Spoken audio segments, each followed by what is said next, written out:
Hello po mga kapatid, good afternoon po. Happy Wednesday po, June 4, taong kasalukuyan. Andito ako sa aking paboritong park. Kakatapos ko lang po gumawa ng video about sa aking sakit. Tapos na po at ang haba-haba ng video na yon. Ngayon, bago ako bumalik sa aking bahay, nabanggit ko sa aking video na ginawa doon sa video ko na mayroon akong sakit. Ako anong sakit ko. Na nabanggit ko kung paano tumulong. Bibigyan ko kayo ng tips kung paano makatulong.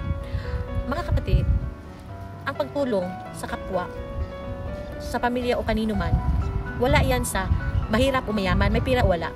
Ang pagtulong, pwede kang tumulong kung gustuin mo. Ito, ibibigyan ko kayo ng tips ha. Kung may pera ka, okay, mas maganda.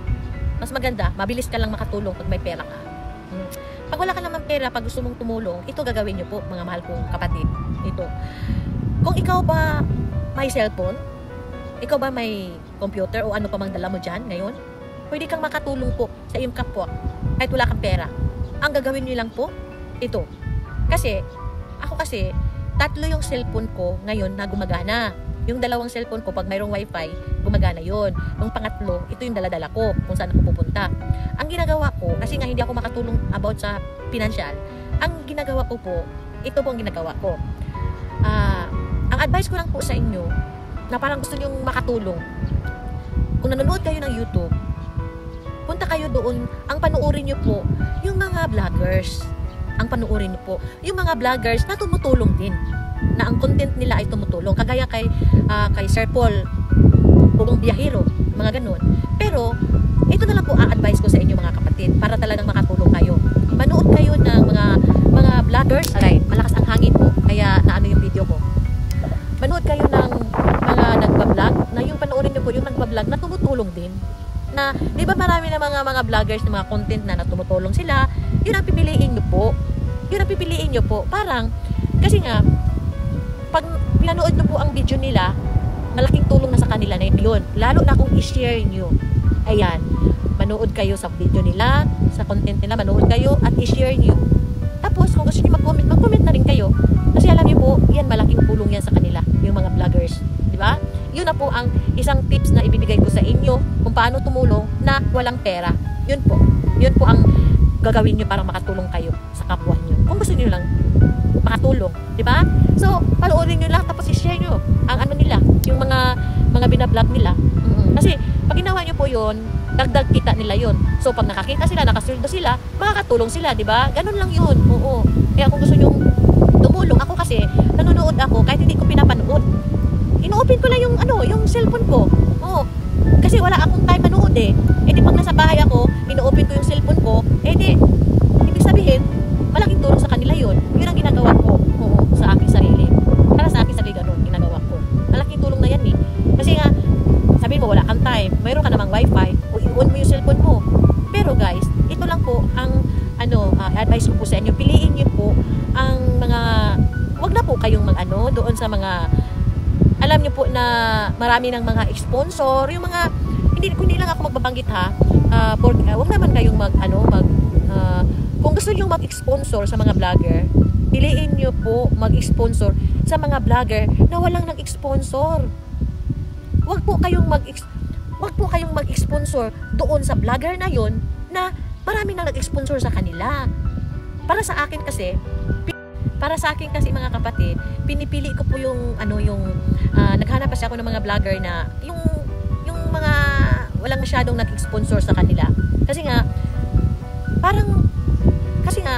pag nag-sponsor ka sa kanila na yung walang masyadong nagbibigay, malaking tulong na din sa kanila yun, di ba?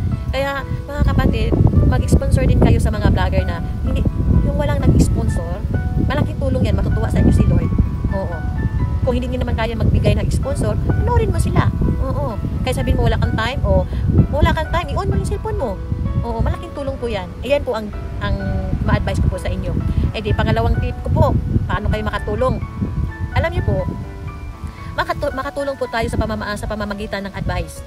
For example, mayroon kang nakitang tao na kailangan na niya ng advice mo. Advisean mo siya. Advisean mo siya na galing sa pusong pag-a-advise. Okay? So, malaking tulong yan. O, di ba?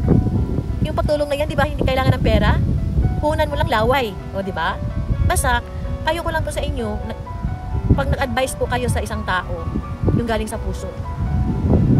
Kasi ang sarap-sarap sa feelings po pag nag-advise ka na galing sa puso. Kasi dami ko nang na-advise ng mga tao eh. Mas magaling pa nga yata ako mag-advise sa ibang tao kaysa sa sarili ko. Opo. Kasi nga, nung na-confine ako, ang dami kong in-advise na. Yung iba, umiiyak na sa harapan ko, niyayakap ko sila. Alam mo po yun, ang sarap ng pakiramdam pag ganun. Na, lalo na pag nagpasalamat sa'yo, salamat, binigyan po ako ng lakas ng loob. Alam mo yung ganun, ang sarap ng pakiramdam. Na pag nakita mo na loob ng tao, na alam mo na wala siyang karamay, tulungan mo siya. Yan, malaking bagay po yan. Yan po ang ibibigay ko sa inyong tip. Pangatlo, pag nakakita kayo na may naglalakad na mga matatanda, na alam nyo po na hirap na sila sa kanilang binubuhat. Hindi na nila kaya pero kinakaya nila dahil walang ibang gagawa doon kundi sila lang. Tulungan nyo po sila magbuhat. At ihahatid nyo po sila sa kanilang bahay.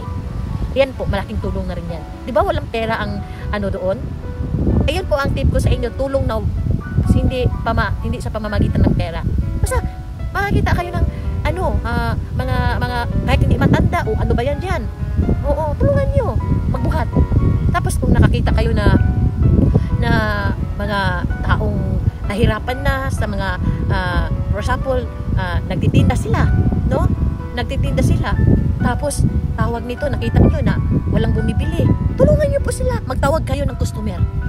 Magtawag kayo ng customer para sa kanila. Kahit hindi niyo yun paninda, magtawag kayo ng customer para sa kanya. Malaking tulong na rin yun. Opo. Di ba? Walang involved sa pera. Maraming paraan paano tayo makatulong na hindi sa pamamagitan ng pera. Ganun ang gawin niyo po. Oh, di ba? Mahirap o mayaman na pwedeng tumulong. Ganun. Magbayanihan. Oo. Wala namang mawala sa iyo kung magtawag ka ng customer para sa kanya. O bili na kayo sa ganito. Oo. Walang mawawala sa iyo. Walang mawawala sa iyo kung tulungan mong buhatin ang dala ng lula't lulo. Di ba? Walang mawawala sa iyo. Kung panoorin mo yung video kahit hindi ka nanonood kasi wala kang time manood, i-on mo lang yun. O di ba? Matutuwa sa iyo si Lord yan. Maraming paraan para makatulong. Yun lang po. At higit sa lahat, tawag nito, magpakatotoo po tayo. Ganon. Sa ako, marami pa akong gagawing video sa mga bad experience ko. Marami akong mga bad experience. Gusto kong ikwento para malaman nyo. Lalo na sa ating mga mahal sa buhay. Dahil mga kapatid ko, pamangkin, lahat ng mga relatives ko, hindi nila alam. Kaya dito ko sasabihin sa video. Parang malaman nila lahat. Kaya maraming paraan sa tulong. Kung gusto yung tumulong. O di kung mayroon kang damit na hindi na ginagamit, ibigay mo. Tulong din yun. O kung mayroon kang pagkain na sobra-sobra, ibigay mo sa kapitbahay mo. Tulong na rin yun.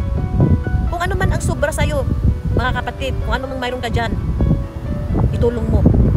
O, example, mayroon kang sobrang pagkain. O, ibigay mo. Naalala ko nga yung papaberting ko eh. Nag-away nga sila si Mama Esperanza about sa ulam. Kasi nga, yung papa ko kasi, sa sobrang bait noon, isusubo nga lang, ipamimigay pa. Kasi nga, itong papa ko, tapos natandaan ko yung nasa Imbornal kami noon eh. Nag-away sila noon ni Mama.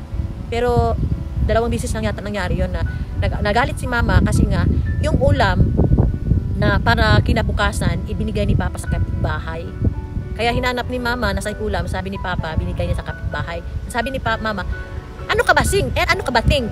Hirap na nga tayo na ng ulam. Ulam pa natin yung bukas. Bakit mo pinamigay?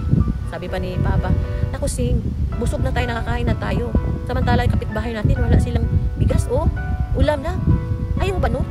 Hayaan mo na, bukas maghanap tayo ng paraan, makakain. Alam mo yung ganun ang papaberting ko. Kaya isusubo pa lang, isasaing lang namin, ibibigay pa. Ganun ang papaberting ko. Ganun siya.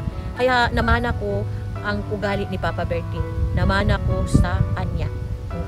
Namana ko kay Papa Berting ang ugali niya. Kasi napansin ko yan sa aking sarili, napansin ko yan na isusubo ko pa nga lang, ibibigay ko pa. Yan ang namana ko ugali ni Papa Berting. Kasi nga, kaya ko nasabi namana ko ugali niya. Kasi nga, napansin ko sa sarili ko nung umiinom pa ako.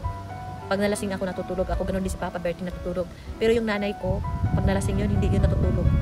Kaya namana ko ugali ni Papa. Kaya kayo mga kapatid, kung ano mang mayroon kayo dyan, pamimigay nyo na. Ako, sa totoo lang po, marami akong ibibigay sa Pilipinas na mga damit, mga bags, mga sandals, sapatos. Kaso nga lang wala pa akong time magbagahe. marami akong ibibigay kaso nga wala pa talaga akong time. Sorry talaga. Walang time magpagkahit pa. O sige, mga kapatid, hanggang dito na lang muna ang aking video at mag-ingat po kayong lahat. Pag gusto yung tumulong, maraming paraan na pwedeng tumulong. O sa pamamagitan ng tulong, sa kilos, kahit wala kang pera, pwede kang tumulong. Yun lang po. Marami pa akong pwede sanang bigay sa inyo ng tips bawat tungkol sa tulong. Kaso nga lang, nilalamig na po ako kasi ang lakas po ng hangin, super duper tagal ko na dito, nakailang oras na ako. Kaya hanggang dito na lang muna ha.